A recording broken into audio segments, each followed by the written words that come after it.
Hey everyone, Ryan Young, KAATARO Jiu-Jitsu. I hope you're doing well.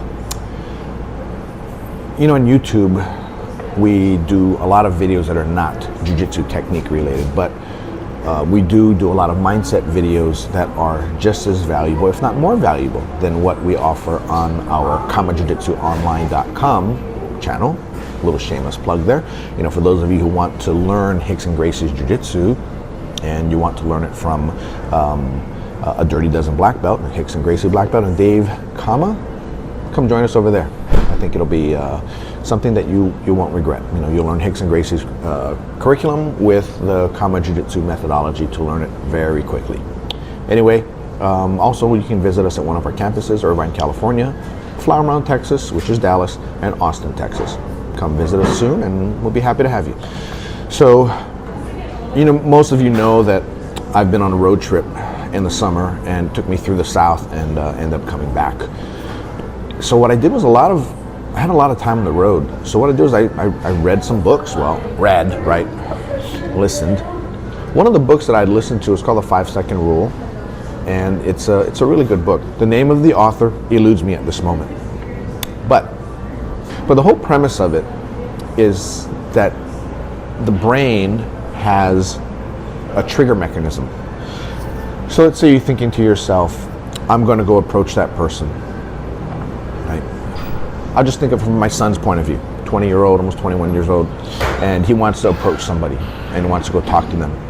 And he starts thinking, should I approach them? And what he needs to do at that point, just count back from 5. 5, 4, 3, 2, 1, go. Now he just has to go and walk. If he were to stop and not do that, his negative mindset will convince him, nah, don't talk to them. And he won't, right? We've all gone through this. Now, before I read this book, I always had a version of it that I've always done for myself. And I didn't call it a rule or anything, but for me, I would just count to 3. 1, 2, 3, go, right? I wouldn't count down. She claims that there's a benefit to counting down, and I get her point. For me though, it was just 1, 2, 3, go, right? Because that's kind of how we do a lot of other things in life, right? It's like, are you ready? 1, 2, 3, go, and we'd go. Let's say it's a race, or you know, first one to hit each other in the face. I don't know what it was, you know. But that's kind of what the trigger I would use to act. So if that's something that works for you, you know, go and read that book. I mean, it's a very good book. I read it. I listened to it on Audible, and. But that concept really works. You know, she talks about different scenarios about how people are doing it throughout their lives. It could be for work. It could be, you know, asking for a raise. Oh boy, I really don't want to ask this boss for a raise, but you know, you can't even get to the point of making an appointment with him, right? So 5, 4, 3, 2, 1. All right, pick up the phone, dial. Hey boss, you know, do you have time for an appointment? Why, Ryan? I kind of wanted to discuss my review. Oh, okay, well, reviews are not, you know, till December. Well, I know, but, you know, I think I have some new information that might help with the process. And if he's okay with it, then go and do it, right? But you had to count down to make yourself act. You know, like I said, for me, it's 1, 2, 3, go, and I'll pick up the phone. So the most important thing in getting anything done is to act upon it. It's not to think about it, not to research it. It's not to tell yourself you're going to do it. You know, not all this positive mindset.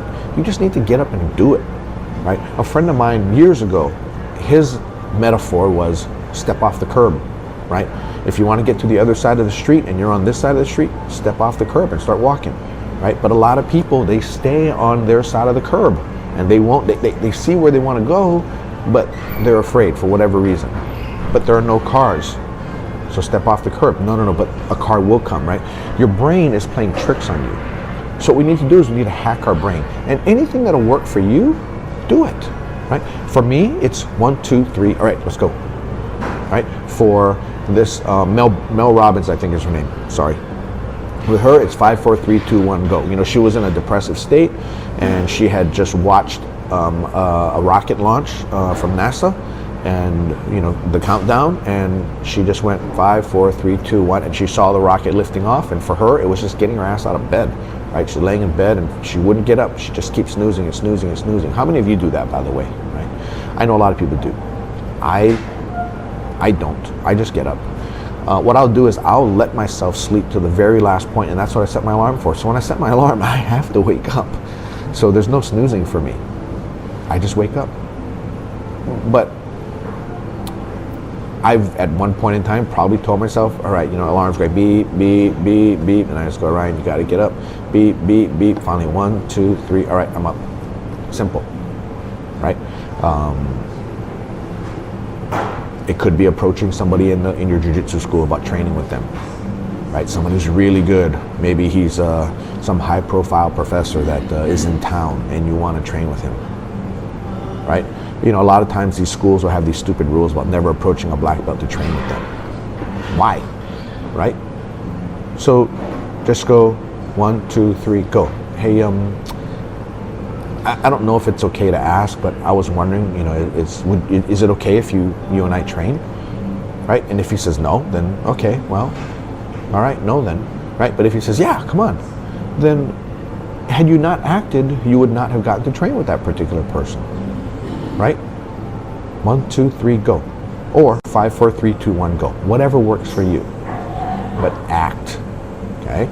It's not just, I remember when I was in sales, one of the biggest things that they taught me was I can spend a lot of my time doing research, right? Because I was in financial services, and you don't want to mess it up. So I'm talking to somebody, hey, maybe I should get you this particular stock, or this particular bond, or this particular mutual fund, or this particular investment, EFT, whatever. Today it's, Bitcoin, right? This particular crypto, right?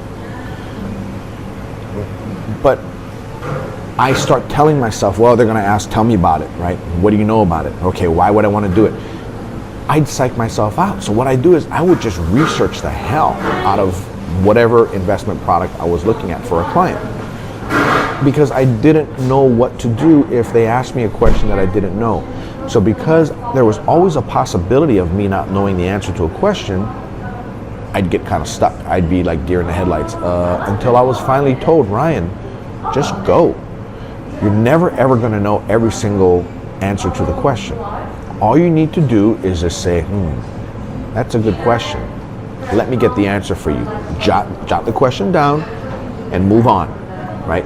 But the fact that you just acted, right? And people aren't going to ask you too many questions, in my field. They're not going to ask you too many questions you don't know as time goes on, because you get more experience. Same thing with jiu-jitsu. How do you deal with a guy who chokes you from here? At first it's like, I don't know. Let me find out. Ask the black belt. How do you deal with somebody who chokes like this? Okay, like this. All right, good. So now I go back and I show the other person, here's how you do it, right? Next time again. Somebody asked me that. Oh, I know the answer. Somebody may ask me another question I never saw before. I don't know. Let me go find out for you. Go, find out, come back. Here's the answer, right? But what happens is over time, you develop the wisdom of knowing most of the answers that people are going to ask you. To this day, I still get stumped every once in a while, but my foundation is enough to where I can kind of sit back and I can think about it and go, oh, all right, all these I back it up to a foundation principle or concept, and I say, oh yeah, here, we need to do this. And it's something that I've never seen before, but I know the answer because I've built my wisdom database based on everything I've done over the years. But you need to act on what you want to do. If you don't act, you don't get anywhere, right? Remember that expression, nothing ventured, nothing gained? That's really the same thing as step off the curb. That's same thing as 5, 4, 3, 2, 1, go. Same thing as 1, 2, 3, go. Hopefully this helped you, and it helped you to think about in your life and in jiu-jitsu to just act. Don't overthink things. Things are really not that complicated. Even for the rocket scientist, at some point in time, he wasn't one and he didn't know everything. Take this and work with it, and let me know how it goes for you. Anyway, that's all I got for you. Take care. Happy training. Like and subscribe. Be sure to share. Take care. Bye.